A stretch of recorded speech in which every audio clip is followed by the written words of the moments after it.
জুলাই গণঅভ্যুত্থানের প্রথম শহীদ রংপুরের বেগম রোকেয়া বিশ্ববিদ্যালয়ের শিক্ষার্থী আবু সাঈদ হত্যায় সংঘটিত মানবতাবিরোধী অপরাধের মামলায় দুজনকে মৃত্যুদণ্ড দেয়া হয়েছে।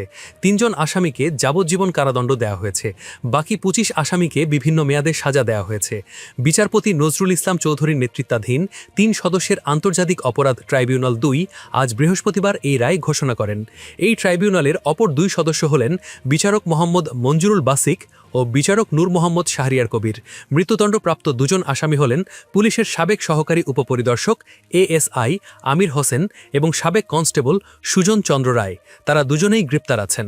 যাবজ্জীবনপ্রাপ্ত ৩ আসামিও সাবেক পুলিশ সদস্য। তারা হলেন সাবেক সহকারী কমিশনার মোহাম্মদ আরিফুজ্জামান, সাবেক পরিদর্শক নিরস্ত্র রবিউল ইসলাম ও সাবেক উপপরিদর্শক এসআই নিরস্ত্র বিভূতিভূষণ রায়। তারা সবাই পলাতক।